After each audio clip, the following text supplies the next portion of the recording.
ऐसा नहीं है। इसके दूररस नताइज आने वाले हैं, वो सब आपके सामने रखते हैं। पहले तो ओपेक और ओपेक प्लस क्या है। ओपेक ऐसे मुल्कों का एक मजमुआ है, एक फोरम है, एक ऑर्गेनाइजेशन उन्होंने बना रखी है जो तेल प्रोड्यूस करते हैं।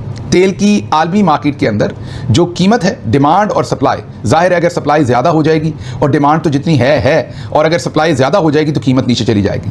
तेल को निकालने पर एक ख़ास किस्म की अमाउंट जो है वो हर मुल्क के अंदर या हर रीजन के अंदर खर्च होती है। ये बात दुरुस्त है कि जैसे सऊदी अरब में तेल का फ़ी बैरल निकालने पर कीमत कम आती है, लागत कम आती है, अमेरिका में तेल का फ़ी बैरल निकालने पर लागत ज़्यादा आती है। उसमें बहुत सारी वजूहात होती हैं, ज़मीन की साख्त, तेल कहाँ पर है, कितना नीचे है, निकालने की कौन सी टेक्नोलॉजी यूज़ करनी पड़नी है।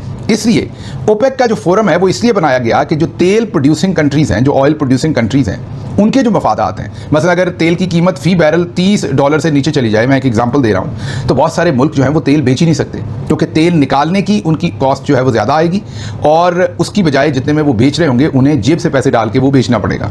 इसलिए जितनी भी ऑयल प्रोड्यूसिंग बड़ी कंट्रीज़ हैं उन्होंने एक ऑर्गेनाइजेशन बनाई, एक फोरम बनाया, जिस पर वो ये फैसला करते हैं कि किस मुल्क ने कितना तेल प्रोड्यूस करना है। जाहिर है तेल तो ज़मीन के अंदर है, लामतनाही है, लेकिन वो कोटा अवार्ड करते हैं कि कौन सा मुल्क रोज़ाना कितने बैरल तेल निकाल सकता है। ये क्यों करते हैं? ये इसलिए करते हैं ताकि पूरी दुनिया में जो तेल की डिमांड है उसी के हिसाब से वो सप्लाई दें, ज़्यादा सप्लाई प्रोड्यूस ना कर दें। अगर सप्लाई ज़्यादा हो जाएगी तो मार्केट में कीमत क्रैश हो जाएगी। जब कीमत क्रैश हो जाएगी तो कीमत शायद उन नंबरों से भी नीचे चली जाए, जैसे मैंने पहले कहा कि कुछ मुल्क अफोर्ड ही ना कर सकें कि वो तेल निकाल के बेचें और उन्हें अपना तेल निकालना बंद करना पड़ेगा। ये तकरीबन इस वक्त जो ओपेक के मेंबर्स हैं, जो ज़्यादा तेल पैदा करते हैं मुल्क, वो 12 मेंबर्स हैं और अभी 11 रह गए क्योंकि यूएई ने उसे छोड़ दिया। इस वक्त जो मेंबर्स हैं वो अल्जीरिया है, गिनी है, उसके बाद कॉन्गो है, गैबोन है, ईरान है, इराक है, कुवैत है, लिबिया है, नाइजीरिया है, सऊदी अरेबिया है, यूएई था जिसने अभी छोड़ दिया, और वेनेजुएला है। ये मेन ऑयल प्रोड्यूसिंग कंट्रीज़ हैं। या जाहिर है इसमें अमेरिका बहादुर नहीं है, वो भी एक मेन ऑयल प्रोड्यूसिंग कंट्री है, लेकिन वो इनके अंदर नहीं है। बाकी ये तकरीबन मेन ऑयल प्रोड्यूसिंग कंट्रीज़ हैं। फिर एक ओपेक प्लस भी है जिसमें इन मुल्कों से हटके आप उसे एक लार्जर ऑर्गेनाइजेशन कह लें, लार्जर फोरम कह लें। उसके अंदर रशिया है, उसके अंदर अज़रबैजान है, कज़ाकिस्तान है, बहरीन है, ब्रुनाई है, मलेशिया है, मैक्सिको है, ओमान है, साउथ सूडान है और सूडान है, और जाहिर है इसमें यूएई भी था जिसने अब छोड़ दिया है। अब क्या यूएई पहला मुल्क है जिसने इस मेंबरशिप को छोड़ा है? ऐसा नहीं है। इससे पहले कतर छोड़ चुका है ओपेक को, इससे पहले इंडोनेशिया छोड़ चुका है, और भी एक दो मुल्क जो हैं वो ओपेक या ओपेक प्लस को छोड़ चुके हैं। कई मुल्क छोड़ देते हैं, दोबारा ज्वाइन कर लेते हैं। फिर इस वक्त इसकी इतनी इंपॉर्टेंस क्या है? पहली इंपॉर्टेंस तो इसकी ये है कि जैसे ही यूएई ने छोड़ा, तेल की कीमत अमेरिकी मार्केट में कम से कम जो है वो $111 फी बैरल तक चली गई। मतलब कि पूरी दुनिया ने तेल की कीमतों में इसको एक मनफी, आप कहिए कि एक अमल के तौर पर लिया, और तेल की कीमतें फौरी तौर पर ऊपर गई। अब इसका सबसे बड़ी जो वजह नज़र आती है वो तो सऊदी अरब और यूएई का जो बढ़ता हुआ इख्तलाफ है वो नज़र आता है, क्योंकि ओपेक जो है उसको ज़्यादातर सऊदी अरब ही लीड करता है, क्योंकि जो ओपेक कंट्रीज़ हैं उनमें सऊदी अरब सबसे ज़्यादा तेल प्रोड्यूसिंग या ऑयल प्रोड्यूसिंग कंट्री था। वही जाहिर है सबको कोटा देते हैं और कहते हैं कि इतना ही तेल हमें प्रोड्यूस करना है। अब जो पॉलिटिकल पंडित हैं वो कह रहे हैं कि यूएई बहाना तो ये बना रहा है कि हमारे मुल्क की जो इकॉनमी है उसको बहुत गहरी ज़रब पहुंची है ईरान की इस जंग से, हमें उसको पूरा करने के लिए तेल ज़्यादा बेचना पड़ेगा, और क्योंकि तेल की कीमतें इस वक्त ऊपर हैं इसलिए यूएई चाहता है कि वो ज़्यादा तेल बेचे। जाहिर है आबनाए हरमुज़ जो है वो उनके लिए एक दर्द सर बना हुआ है कि ईरान ने अभी भी उसे बंद किया हुआ है, लेकिन यूएई के पास शायद कुछ मुतबादिल रास्ते हैं जहाँ से वो तेल बेच सकते हैं। लेकिन अगर वो ओपेक के मेंबर रहते हैं तो उनको जितना कोटा अलॉट किया गया है वो उतना ही तेल बेच सकते हैं, उससे ज़्यादा नहीं बेच सकते।